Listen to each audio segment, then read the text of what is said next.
Caitlin Clark, all right? The Indiana Fever star was named Time Magazine's Athlete of the Year earlier this week. Just looking at that, like, I'll take that role. I'll take the bad guy role, and I'll continue to take that on and be that for my teammates.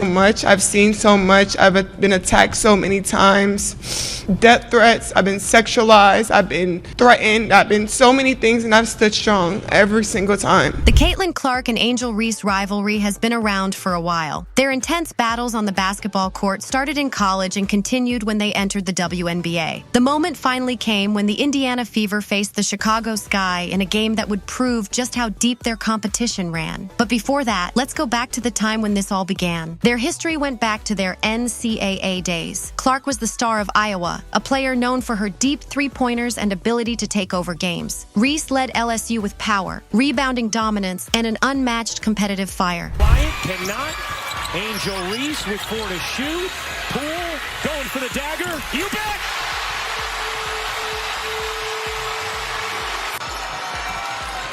Their teams first clashed on the biggest stage in 2023 when LSU defeated Iowa in the national championship game. Reese went viral for taunting Clark in the final moments, which sparked debates across sports media. The following year, Clark and Iowa got revenge in the Sweet 16 of the NCAA tournament, eliminating LSU and proving that their rivalry was far from over. Their college battles had already made headlines, but when they both declared for the WNBA draft, the hype reached a new level. Podium, she is officially a member of the Indiana Fever after as decorated a collegiate career as we have ever seen. Caitlin Clark now. Clark was the clear #1 pick and was selected by the Indiana Fever. Reese, also a top prospect, was drafted 7th by the Chicago Sky. From that moment, it was inevitable that they would meet again, this time on the professional stage. Their first game against each other in the WNBA drew national attention, but it wasn't just their skills that had people talking.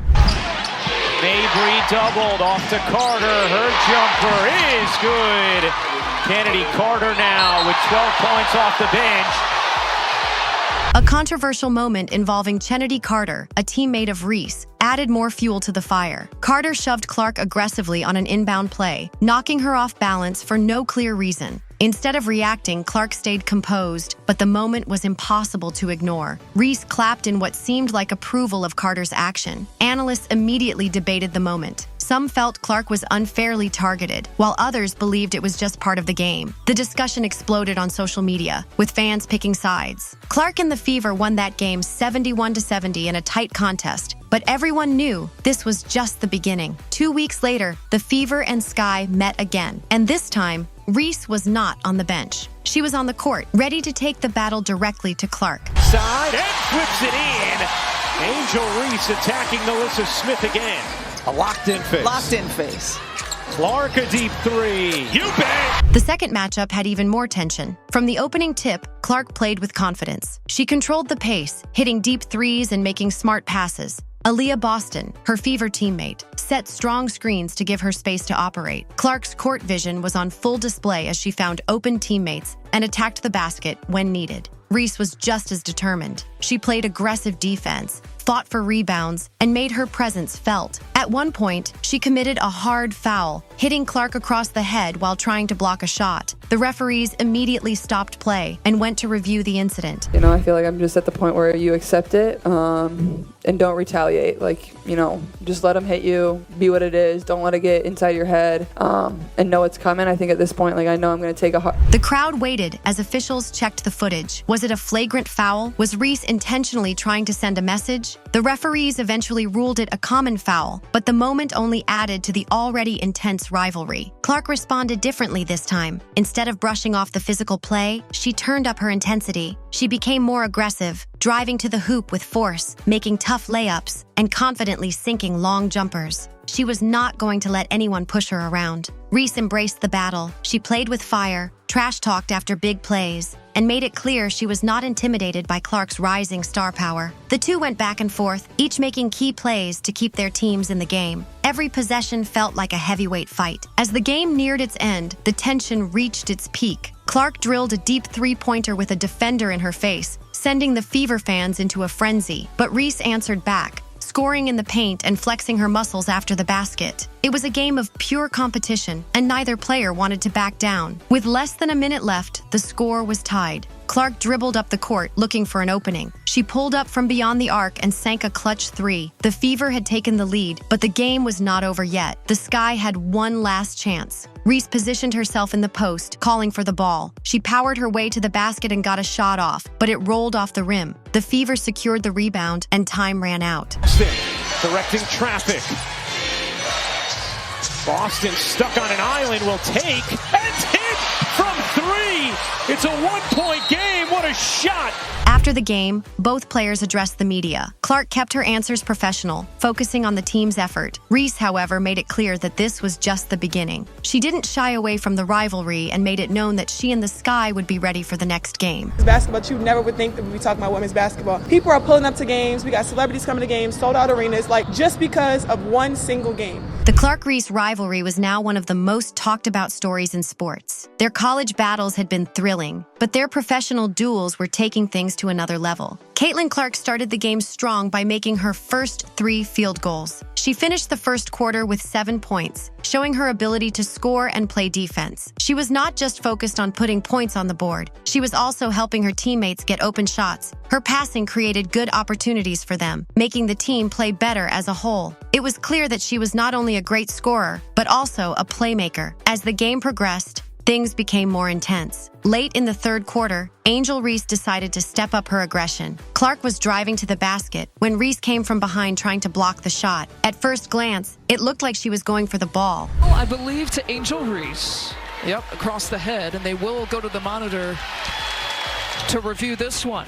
Yeah, that's right. Is being reviewed for possible upgrade to a play. But her arm ended up hitting Clark hard across the face. The referees initially called it a common foul, but after reviewing the play, they changed their minds. Reese is a strong inside player, averaging 10.2 rebounds per game. In this match alone, she had already grabbed 13 rebounds. Given her skills, it was hard to believe that she would miss the ball by such a large margin. While she is not the best shot blocker in the WNBA, she is ranked 4th in rebounds. The officials reviewed the footage and decided that the contact was not accidental. They believed Reese had made it look unintentional, but it was actually deliberate. Many people were fooled by the act, but the referees saw through it. In the end, they ruled it a flagrant foul. Despite the hit, Clark remained focused. She stepped up and calmly made both free throws. This gave her team a 65-62 lead with less than 3 minutes left in the third quarter. Instead of letting the foul shake her confidence, she used it as motivation. In the final 5 minutes of the third quarter, she scored 9 more points. Her determination was clear. She refused to back down and continued to lead her team forward. She did not want to lose to the Chicago Sky,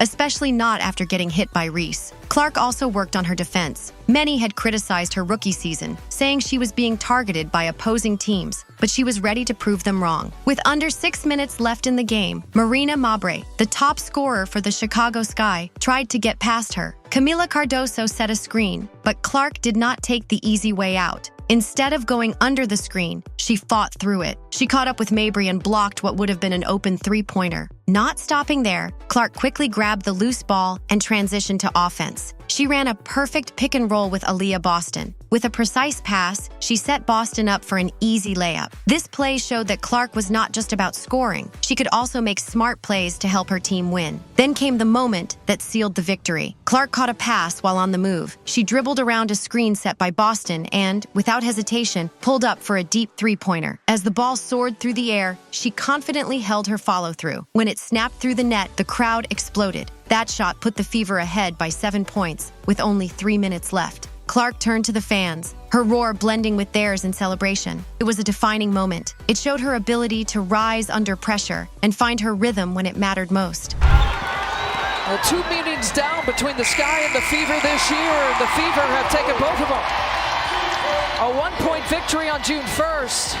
And winning not. The Fever secured a 91-83 victory over the Chicago Sky. This was their second straight win against their rivals and their first back-to-back wins of the season. Clark was the biggest reason for this victory. Caitlin Clark, all right? The Indiana Fever star was named Time Magazine's Athlete of the Year earlier this week, and she took time to acknowledge that race played a role in her success this year. Here's a passage from the article in Times Magazine. Quote, "I want to say I've earned every single thing." She put on a performance that many would call the best of her WNBA career so far. She led all scorers with 23 points, hitting 3 shots from beyond the arc. She also had 9 assists, 8 rebounds, and 2 blocks. Her stat line was so rare that only 4 players in WNBA history had ever matched it. More impressively, she was the only rookie to do so. After the game, Angel Reese was frustrated with the referees. When you kind of, on the flagrant, did you feel like that? The basketball play. Yeah. Did you feel like that was the appropriate call or?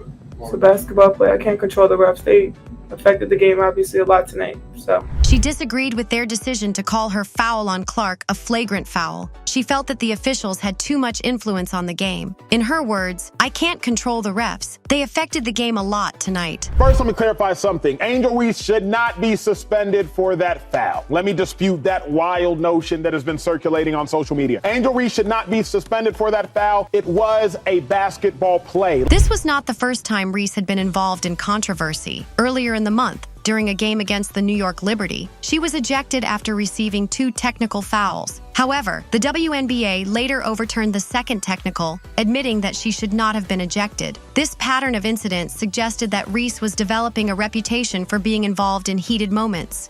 Clark has faced an intense defensive focus from opponents, going up against 14 former all-defensive players in just her first 15 games. As Reese, attempting to block Clark's shot, also delivered a hard blow to her head. As Clark drove to the basket in the third quarter, officials upgraded the call to a flagrant 1 foul. Reese seemed to take exception to the ruling. Despite this, she has remained a top scorer and a key playmaker for her team. On the other hand, Reese has struggled with foul trouble, but continues to be a dominant rebounder and interior presence. In a recent game, she put up 11 points, 13 rebounds, and 5 assists. But her shooting efficiency remained a challenge. Both players have faced scrutiny on and off the court. Reese has been at the center of controversial calls, while Clark's every move is analyzed by fans and media. Yet, their ability to perform under pressure makes them stand out. Their first WNBA meeting this season drew 1.74 million viewers, making it the 4th most watched WNBA game in 2 decades. This level of interest shows how much their rivalry means to fans and the league itself. As professionals, their competitive fire remains strong. Every time they step on the court, it feels like must-watch TV. They are not just playing for their teams, but also shaping the future of women's basketball. Their rivalry is expected to grow as they continue to improve and push each other to new heights. The WNBA has seen legendary rivalries before, but Reese and Clark bring something different. Their matchups are a mix of skill, intensity, and personal history. The contrast in their playing styles makes each game unpredictable. And that's all we have for today's episode. Don't forget to comment down your thoughts on this. And while you're down there, make sure to hit that subscribe button as well.